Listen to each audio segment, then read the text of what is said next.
What's up, Burning Army? This is BryceAllen13 here once again, bringing you another reaction video. And this one is behind the scenes a blast. And this is Stampy's behind the scenes video of how he made the blast minigame, where we're going to react to a behind the scenes a blast in 3, 2, 1, start. Hello, this is Stampy, and welcome to a brand new behind-the-scenes video. As you're watching this, I am beginning work designing a brand new minigame. At the moment, I'm at the Already off to a great start.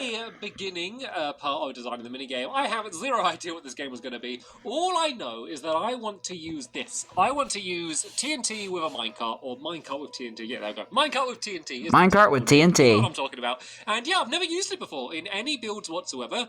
Obviously, Hello, Big Apple. Explosive is a little bit dangerous. In my lovely world, I won't have the luxury of putting down a bunch of bedrock all over the floor, but there has to be some cool things I can do with this. So yeah, you can't even break bedrock either. And I've been reading on the Minecraft wiki, and I didn't realize how many cool ways there were to set off the TNT. Listen to this. It's not just using like redstone or like activator rails to set it off. There's loads of different ways you can set them off. So basically you can use an activator rail, you can use a fire charge. If it hits the ground really fast, it gets set off. If you destroy it while it's in motion, it blows up. It's destroyed by fire, lava as well. If it turns too fast on a curved bit of track, then it blows up. If it's hit by a flaming arrow, then it blows up. And then if it goes really fast just into a block, then it also blows up. Or if it goes really fast into an entity, it blows up. So if someone's standing here and it goes really fast into them, it will blow up. So basically, it's very explosive. Yeah, anything will trigger that thing. There's just got to be something cool that you can do with it. All of these different ways that it can be blow up, not just using the redstone like that. I know.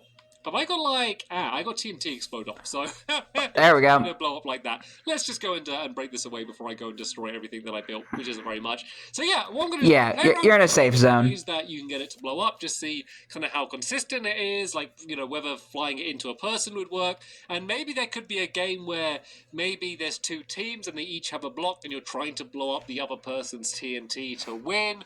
Maybe it could be a case, like imagine if there's this TNT here, and maybe it could be like someone's trying to get from here to the other side. Let me just build like a little demonstration here with this bedrock. Of course, the tricky thing is if we are building an arena, like how is it not going to get blown up all of the time? I could use obsidian, so there is that as an option. But imagine like... this is like a wall going all the way across here like this, but then there's just like a few gaps. Like you've probably played a video game where there's been like a level similar to this. So there's a few like little hidey holes that you can go in on your way. So say I'm trying to get to that that block there. I start here. I need to run through here and dodge the TNT as it's going past, and maybe other people could be setting it off. Something like that could be really cool. But first I need to see how consistently does the TNT get blown up when it's like going into someone. But I guess we can do a very quick experiment from with that there, because that seems like a cool idea. I don't know how much of a fully featured minigame that would be able to make, but as an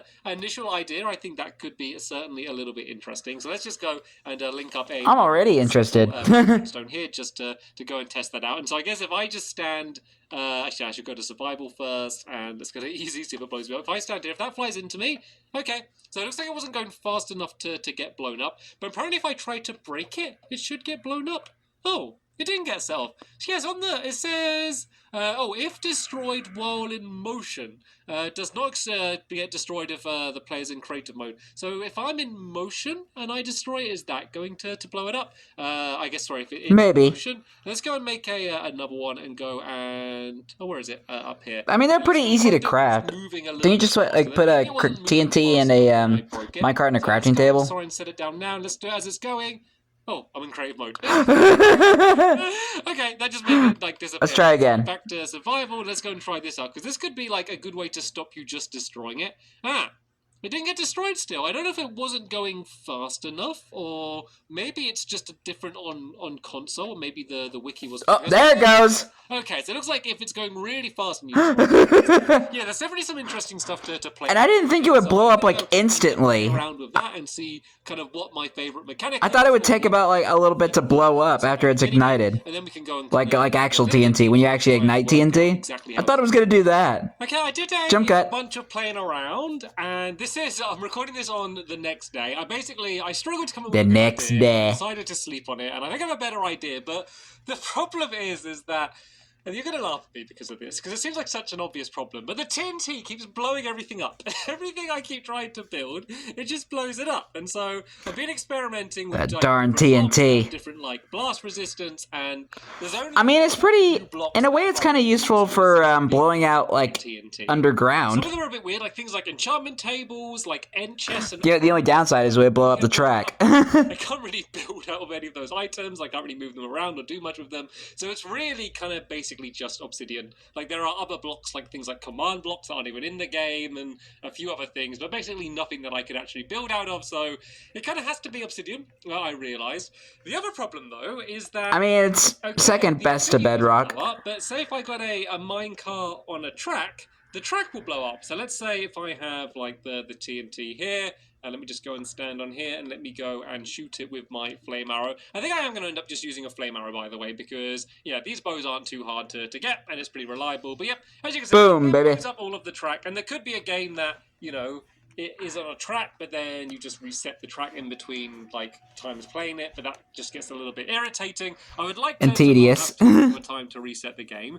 Something, though, and I was kind of inspired by the Minecraft wiki for this. I was looking at the list of blast rates. Really? And I actually had fire and lava listed there. Let me just bring it up. So, flowing water and just water has a 500 blast resistance, which is wow. Good. It's not as good as obsidian, which has 6,000 blast resistance. So basically, this Dang. isn't going anywhere. But basically means that if TNT blows up here, it doesn't get rid of the water. So I thought, rather than using a track, what if the TNT is going across in the water like that? And look at that! You can just gradually... Did it just ignite? And you can just about see the top of it. I could try and shoot it, and there we go. There we go. And it doesn't affect anything. Everything just stays the way it was, and it moves at like a really nice gradual speed. So I thought maybe it could be a game where like I legit thought it ignited like the first time he like pushed it down. Base, and maybe it's kind of gradually making its way down here. Like this obsidian could maybe go like and drop down like this, and then kind of carry on going along this way.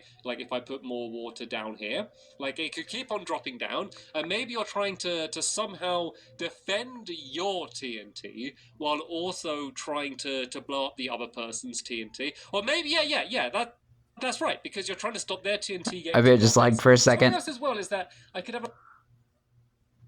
And now my video just crashed. I'll be right back.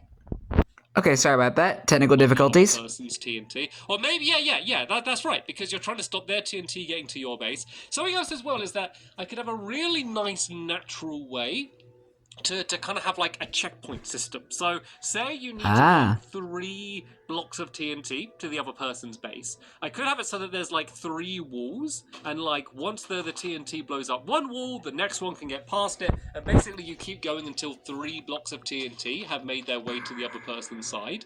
Because I think if there's only one bit of TNT going, it's just, like, there's not going to be much choice for strategy there, because whatever you're doing to defend it, you're just going to do it at the right time and it's going past, or whatever you're trying to do to shoot it, there's just only one you need to shoot at. Maybe you're going to have to make a decision, like, where I want to shoot the one that's getting close to blowing up, but maybe that's a more difficult shot than the one which is right at the front, so you can have more strategy if there's more of them going, and it's not particularly hard to make TNT in a minecart, so it's not that weird to have loads of them. Yeah, I think it's pretty easy to do. A bit of an idea there. So that's kind of where I am right now. I'm pretty sure I'm going to use this. Scrap the minecart, craft the TNT, and then combine them together. The way the minecart kind of just pokes over the top. It's really easy to get it dropped down into there, and you kind of just see the TNT going across. I don't know, that just kind of makes me laugh. So, right, let me go and try TNT going for a swim in a minecart-like boat. And I'll show you what I end up coming up with.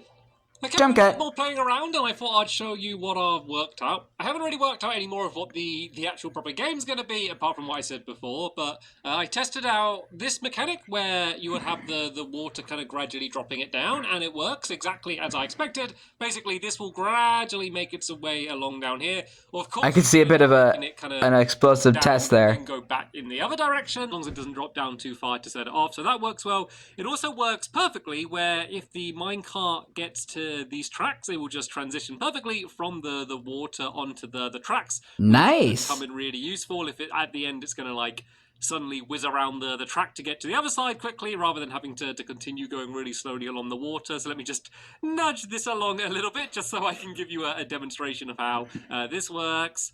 Come on, hurry up. I was happy that it went slow, but when I'm just staring at it, I wanted to go quicker. And it's on the track. Beautiful. And let's stop it there before it blows up. And I did some work Like out that here. You know, I said about the counting mechanism. Ignore the marks on the floor. They are from failed experiments. So basically, Yeah, failed experiment. I was assuming if a failed test. Carts get passed, it will turn this light off, and it's so simple. Basically, every time one of these mine carts fall, it basically blows up just the top one. So that was 1. If I do this 1, 2, 3, 4, and then underneath this block there is just a lever, and so it's not blown up yet. Basically, the cobblestone before it saved it, and then if this one drops down, and it goes and blows up the lever. Lights out. Every time you would need to add down another lever. The reason I did a lever rather than a redstone torch or anything else is basically to reset the game. All you really need is the lever, which just means like a stick and a bit of cobblestone, so it's like really cheap. Of course, you are going to be losing all of the mine carts and the TNT, which means this will be a game that you want to save before playing and then loading back the other save, otherwise you're going to lose loads and loads of iron. But unless you're on bedrock. I think the mechanism works really well. On the bright side is, world's bigger, you can gather more iron that way. It was going to from the outskirts. So that anything in the area can get blown up. So you've got to have all of the redstone kind of hidden and protected and stuff, which does kind of limit what it is that you can do. But yeah, this is working really well. That seems to work really well. I kind of need to somehow mix these two together and then kind of work out what the actual game is. But yeah, I was really happy with that, and I thought I'd show you. Okay, little update. I've been struggling a little bit with this game. Normally at this point, like the main idea of the game would have come to me, but so far it hasn't. This is going to be one of the ones where I need to bang my head against a wall for a little bit. But hey, that's okay. An obsidian wall, maybe? More strange ideas and more different ideas when it isn't just instantly obvious what you need to do. But yeah, basically I rigged up this here, and what this did is basically space them out pretty nicely, where if I put like a bunch inside of here, they'd all start coming out, and then they'd have enough of a gap between them, which would mean that if I shot one and it blew up, it wouldn't blow up all of the others on the trail. So that's what that was about there. I'm starting to move away a little bit from my initial idea of having there being 2 tracks. I kind of like the idea of there just being one TNT minecart that makes its way down, and the idea is that you're trying to guide it to the other person's base. So there could be 2 of them, and then it kind of gets to a crossroad here, and when it reaches the middle, it basically stops moving and gets kind of completely stuck where it is. Here, if I push up a block, see if, well, I could just place a block, but if I like placed a block either side here, so say if I placed a block on this side, then the water would flow this way and push it this way, and then the same the other direction. So it could be a case where you're trying to extend some pistons down here, which when lifted up would then send the minecart either direction, and so you're trying to guide it to the other person's base. And so now maybe at this point, there could be like the last chance to shoot it with a bow and arrow. I just need to come up with a way for that to be quite a difficult shot. Maybe. I'm not sure if I like this method. You have a very limited amount of arrows. Say maybe you only have 3 arrows, which means that, you know, if you miss, then that's really bad, and there's only a certain amount of minecarts you're going to be able to stop anyway. That might be like a nice kind of a last chance way to be able to stop it, but I don't think that should be the main part of the game. Actually, so never mind. It's actually not that bad. This works really well. I changed my mind. Kind of one you push up will just change the flow pretty nicely. It only needs to be up for like a very brief second, and then it will drop back down again. I mean, it's a pretty cool method. If the game is you're standing here pressing buttons on pistons, then, well, yawn, that would be really boring. As well, is if the minecart can't be blown up. I mean, I guess it would make sense. The game, like maybe in this like instance, there's no way to blow it up. It also means the entire game doesn't need to be made out of obsidian. The obsidian only needs to be in places where the minecart could blow up, and means that we could have a nicer looking game rather than having it only out of obsidian. So I think the fun thing then is to just at least it'd be if the game was completely made out of obsidian, there'd be a less likely chance for it to blow up. Switch the switch game, which is all about piling up to kind of switch one side, and of course the button doesn't have to be down here. This could be a trail of redstone, you know, being anywhere. There could be like one player on one side, one player on the other side. It doesn't really matter where, you know, the button is. But yeah, I'm gonna once again have a little bit of a think about this, but I'm struggling. I'll be honest, I'm struggling. Take your time, but I'll get there. I know I will. Okay, don't get. I want to share some. Hey, Bessie. Like when I'm struggling to design the thing, mainly these behind. What do we got here? Just kind of telling you what I'm thinking at the moment. Like, it keeps changing, but this is kind of where I'm at the moment, so I did like another mock-up. I see some prototype redstone for Big Apple. It to be out of obsidian. I kind of wanted to make it look a bit nicer just for me now, and just easier way for me to do the redstone. So basically, this just allows me to switch back and forth. And I was kind of experimenting like with what happens if like you're kind of just spamming both of the buttons, and it gets a little bit weird. You can kind of like end up lifting the minecart up on the block, but it basically generally ends up being whoever had it pushed down first ends up being the winner. So even if I keep kind of pressing the orange one now, it generally will go that side unless you catch it really early. But yeah, basically I was playing around with this, and then I had the idea of it all being about timing. So I think I really need to make a random element, otherwise I think you could get really good. But let's just say these buttons aren't up here, but they're down here, which means you can't really see where the minecart is. So a minecart gets set off, and so maybe there could be like a ladder that you get up to a higher area. You can see the minecart coming, but when you press the button, you have to guess when the minecart is going to be in position just to get the timing right. I think that could be a cool part of the game. And I was like, okay, that's a good idea, but what is stopping you just going down and just going like, press the button, press the button, press the button, just keep spamming the button to win that way. And I was like, there needs to be like something bad that would happen if you keep spamming the button, because otherwise that's all everyone would do. And I was like, how about make a challenge with two problems with the same kind of idea? You remember earlier I was talking about how it'd be cool to have some fire arrows as kind of a last minute way to stop, but how many arrows should you have?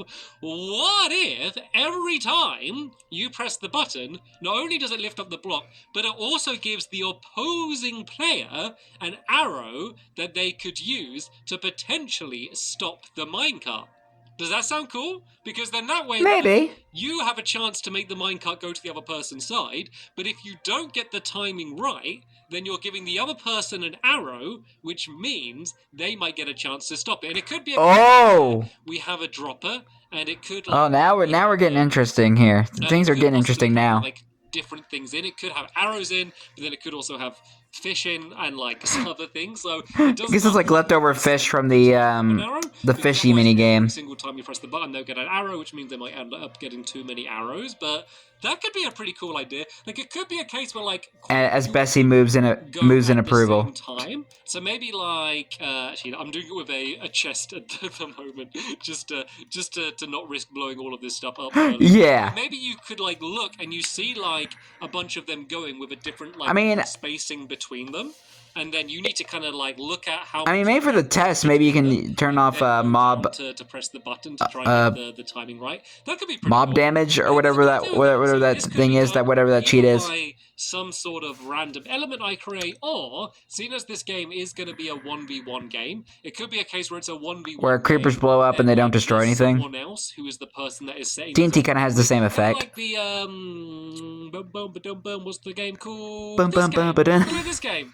Cart count, kind of like this game where someone the geometry game the other two people to play it, and then it turns into creepy cave sounds. Basically, I like that as an idea, and I've not really done a game which is about kind of getting the timing right. So yeah, I think this is certainly something that I'm on to. So let me go and keep on working. We're on to something now. But I think I have the initial idea for what this minigame is going to now actually end up being. Okay, I've designed the mechanism to make the minecarts randomly come out. Like, it could have worked with someone setting them off, and I could kind of have that as an option, I guess, but it's always nice when it is a two-player game to be able to play it with just two people rather than, like, saying, hey, buddy, can you, like, come on and join and just set up the game for us? Yeah, I think I would to do it that way, so couldn't be simpler. Basically, we have a dispenser here full of a bunch of rubbish, basically a bunch of blocks that I could very bunch of garbage. And then 3 empty spaces, which will get filled in with the minecarts of TNT. Once again, at the moment, I'm using chest. I also just put a chest for the test. Here with a hopper. That just means this will be kind of rhymed. Getting refilled, so you won't need to spend ages resetting the game. And basically, if I go and set the mechanism off, this is a redstone clock, which will be gradually firing out the dispenser. So a third of the time it won't dispense anything, and no, 2/3 of the time it won't, and then a third of the time it will dispense the chest. Which like that means that every now and right as you said that, but they won't kind of come out too crazy fast in a row. Of course, if it's like not enough coming out, you could make it so that there's more empty slots for the minecarts. If you think they're coming out too fast, you can switch it around. But basically, every game is going to be different because they're essentially coming out completely randomly. And I think that this works fine. Yeah, the weird thing is we do get like a bit of a mess with all of these items. Actually, you know what I could do? Could I put a hopper right here just to collect up all of the rubbish again? Because that could be cool. Then that way I don't need to worry about having a bunch of like messy blocks all over the place. Like it doesn't really. I guess that could work.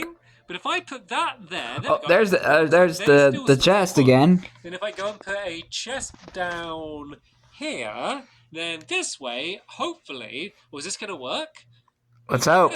If those blocks then, oh, there we go. Did I pick it up?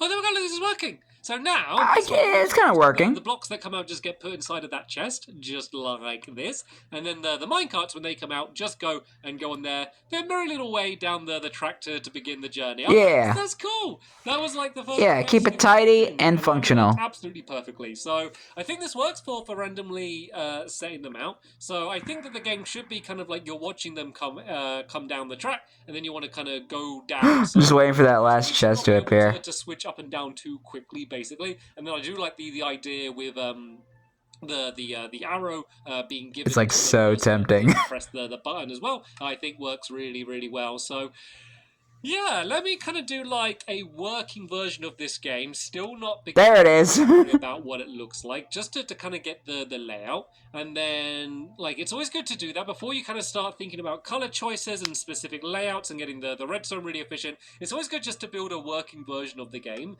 because normally you kind of either discover new problems that you didn't think about when you do that, or you have another idea for something cool that you could add into the game that you might not have thought about before. So yeah, let me build a working version of the game. We'll see whether the game is actually any fun and whether it is kind of enjoyable to try and get the timing right, work out what the area is going to be for shooting them, and then also this area as well. There's quite a lot to this game that I need to work out. Yeah, and a lot of mess. And then once it's kind of playable, I'll bring you back in and kind of show you what it's ended up looking like for now.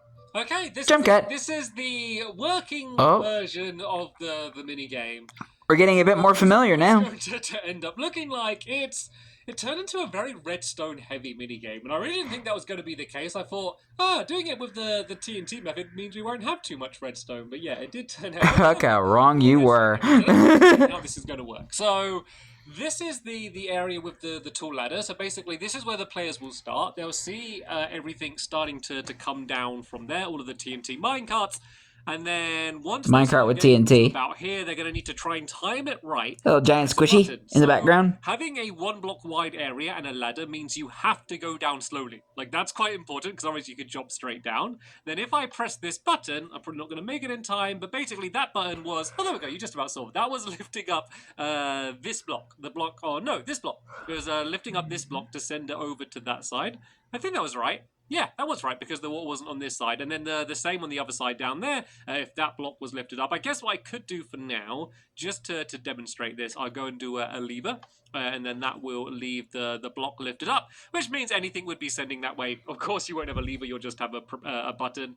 Also, though, every time... like in the final game. I haven't actually tested this yet. Every time that button is pressed, it will also be dropping either a arrow or a carrot down here. And it looks like I got lucky. I got a couple of arrows. Basically, inside of the dropper, I put a bunch of arrows and carrots.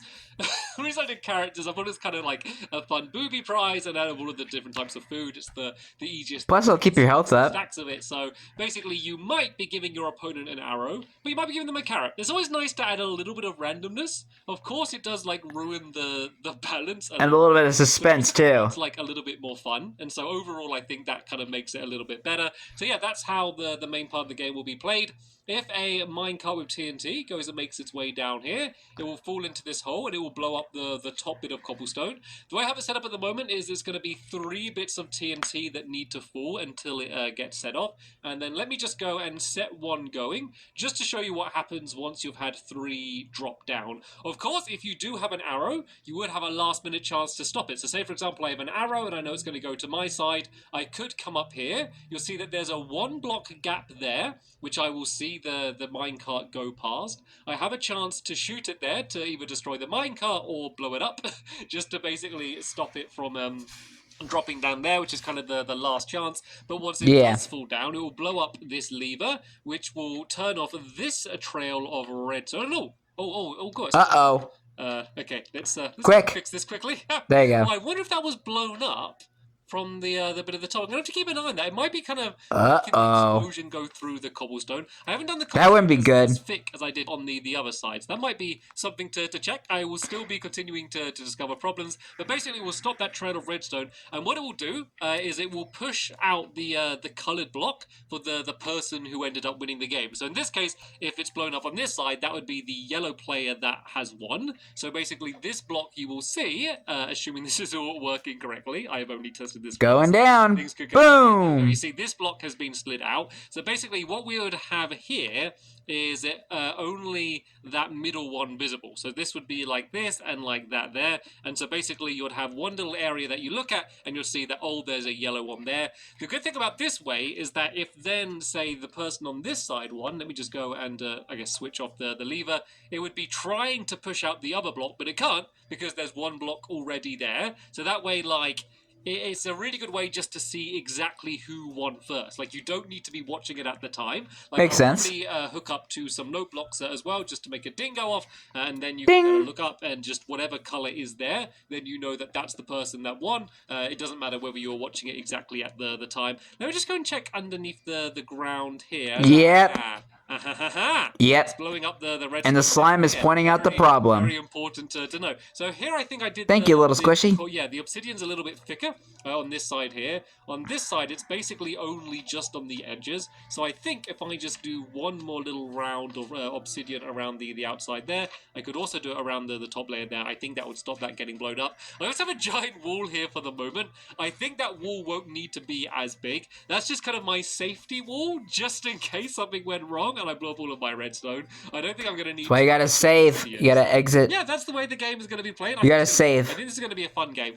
I've also decided that because there is quite a lot of redstone, I don't think I'm going to kind of leave it open. So there is an option. Oh, yeah. Well, the one other thing is this is the start-stop mechanism. So basically, there's a little lever here. If I pull that, then basically that will be the game starting. You'll see it already firing things off. It's still chest minecarts at the moment, but we're probably going to get dirt the next time. Yep, there's dirt as well.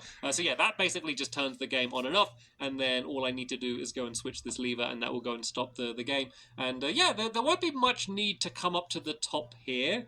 I guess that you might want to come up here to break away any minecarts that have got stuck in that area. Might be something that you want to do. And eventually you will have to go and refill the chest and stuff as well at some point in the future. But yeah, that doesn't need to be something that you're going up kind of constantly in the game, so I don't need to worry about that too much. But yeah, so what I decided to do is I think I'm going to do it as kind of more of a big blob. I think it might make quite an interesting shape, but because there is so much redstone kind of going on in the middle, I think rather than blocking it off with all separate walls, this area is just going to be completely blocked off.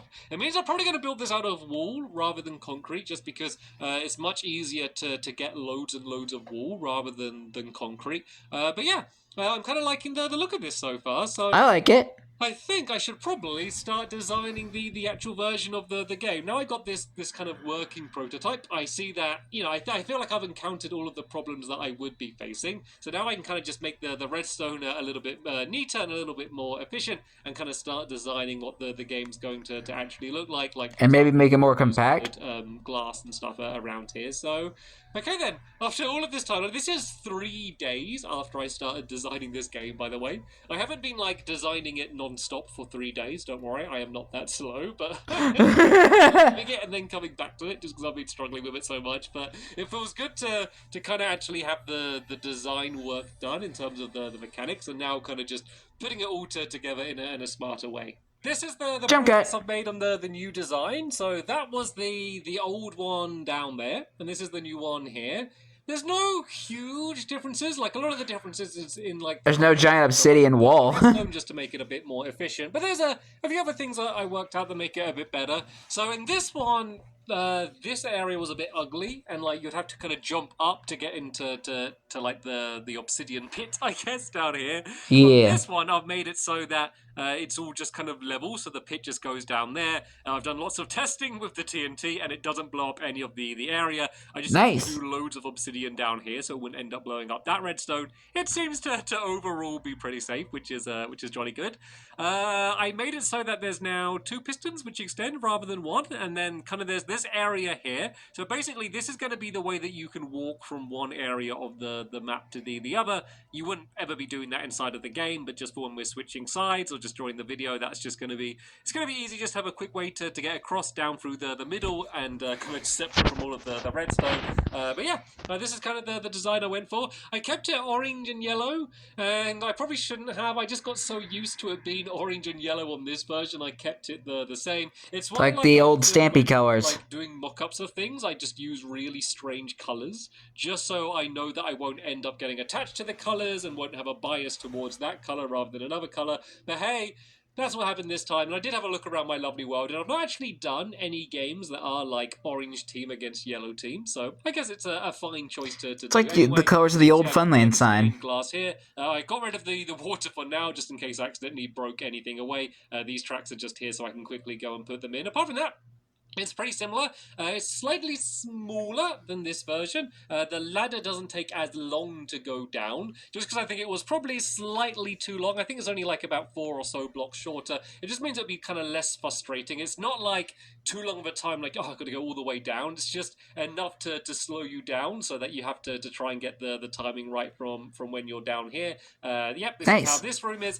But one of the changes I did make is I've now put this dropper underneath a carpet. So this is the dropper which is going to be firing out the carrot and the arrows. I am sticking with the carrot and arrow idea for now. Yeah, that's just going to be firing up from under the ground. One, it just means that it's more hidden. The carrow. The redstone will be much more neat because it's all hidden under the ground. Like carrot and arrow. Here, like the redstone was going all around the top up there. Also means that you can't cheat. You can't really actually. Can you cheat? No, you can't cheat. You can't like open the dropper. And I don't think anyone playing the game would cheat, but it's just nice to kind of rule someone out accidentally grabbing something, and yeah, I think it's just a little bit better that way. And then the redstone is just a little bit more compact down underneath here. It's still a little bit of a mess just because there's quite a lot of just long trails just leading to different things, kind of all intertwining, but this is all we have hidden under the ground. So this no outside structure yet. Whatever. The only thing I want to be quite good covering up all the mess. When you press the spaghetti junction of redstone. As short of a delay as there can be until it sets off the piston,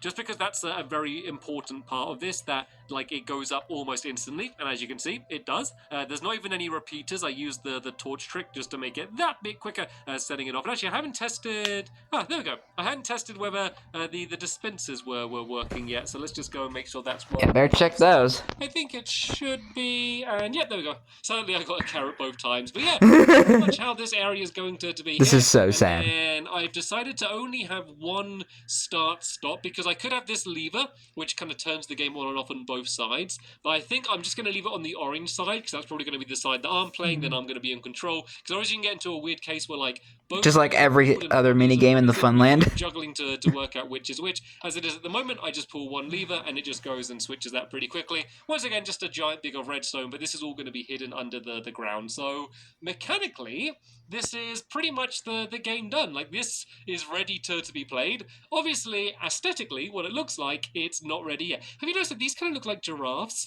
They're not like giraffes, or those, oh, I'm so bad with dinosaur names, but those dinosaurs with the really long necks, they kind of look like them as well. Sadly, they probably T-Rexes? Once I finish building the game, so basically, I can probably leave a bit... I probably said the wrong name, too.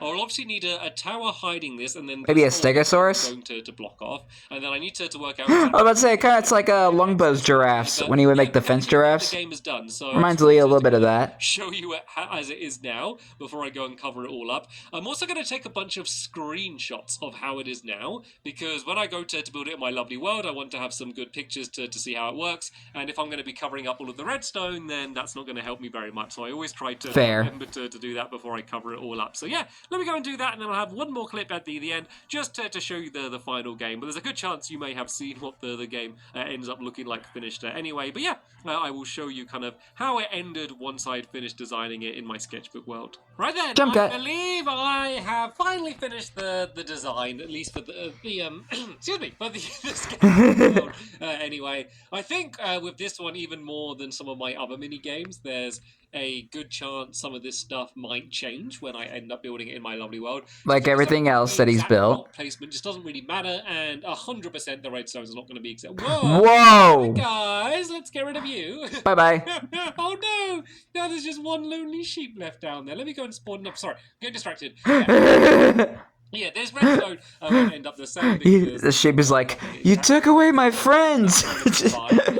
It ended up being a lot more open than I expected. Remember me saying earlier that I thought it was just going to be a big block? Of course, I added in this kind of like archway here, which allows you to walk through, and then this big section is open here, and then these bits aren't as big as I thought. Mainly because all of the redstone is under the ground. I didn't need so much space. So some of these blocks are like here for no reason other than to make it look better. Like all of these blocks don't need to be here like this, but I kind of just wanted to match how far out they came on both sides. This bit's a little bit bigger than I expected. It doesn't need to go like this the entire way down. I could make it go thinner, but I thought it just looked better like this, and once again, it kind of keeps it more in line with everything else down there. Yeah. I kind of changed around the way the redstone clock is here, so rather than being a big bulge behind, it kind of goes round to the side, which basically means that this whole thing doesn't need to go really far back in this direction, which I think just makes it look a little bit better. I filled in areas around the outside here and built a little wall around, and then kind of worked out how it would be linked up to the path, and then kind of kept with the same color scheme with white in the middle, and then the orange and yellow on either side, and then build up the glass a little bit more here, just so that there would be no way for you to shoot the TNT while you're here. But yeah, it should all be no cheating. working now. This is at least enough of how it's going to look like that I'll be able to build it in my lovely world. One of the things I might play around with is the idea of keeping... Let me just do a test now. Let me just do a little test now. Let me see if I can keep this stripe going down here. I don't think this will need to be obsidian.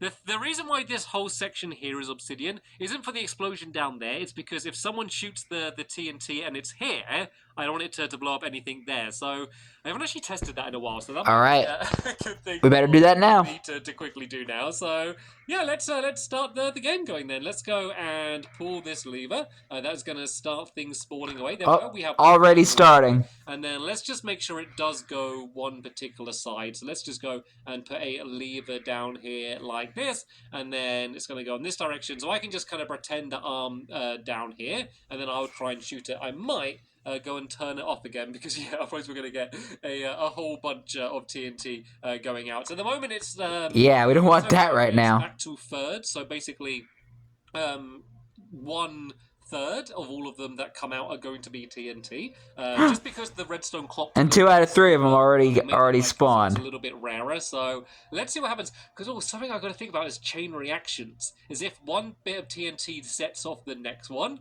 I don't want it to end up blowing the entire game up. Wouldn't be very much fun. Yeah, that'd be bad. It's going to be a perfect time to test it, because I think these both kind of came out back to back, and that seemed to be just about perfect. As you can see, it didn't blow anything up. Let me just do one more test, because it's always good to make sure. Then I might just do a test. Yeah, double check. Firing out Triple check if needed. to make sure they're never close enough to do a big chain reaction. I think they were about as close as they could be then, and everything looks to be absolutely fine. So no holes. Yay! Here's the game. I haven't even started to think about a name for the mini game yet. We have our mini game. And it will be in the title, so I don't really need to mention that. But yeah, everything seems to be working nicely. So if you haven't seen me building it in my lovely world, I can leave a link in the description to me building this game over there if you want to see me kind of actually building the blocks. Well, I've already reacted to it. Also be the video where we play it kind of in a tournament. I'll react to that too. This game. But for now, so I'm good. Thank you all very much for watching. You're welcome. We'll see you all later.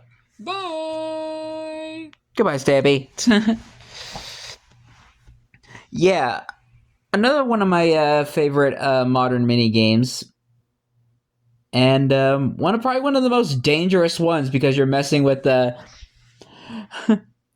potential explosive hazard when in this game, because it's like one wrong move and yeah, because it's a game about taking out dynamite, pretty much. And shoot, I'm having trouble speaking. Because like it's unpredictable how when the TNT will come out, and if you're going to be able to shoot it or not, if it's going to go like down to your to the obsidian pit and blow up the lever. It's all about strategy, suspense, and let's see, strategy, suspense, and patience. I think that's what we're gonna go for. Sure. But anyway, hope you guys enjoyed this episode, as I had fun reacting to this episode. In the next episode is another behind the scenes video, but I'm not sure what it's gonna be yet, so stay tuned for that. But until then, like, comment, subscribe, and turn on notifications so you don't miss a video. Thank you much for watching, and I'll see you guys next video. And as always, stay awesome and Pony.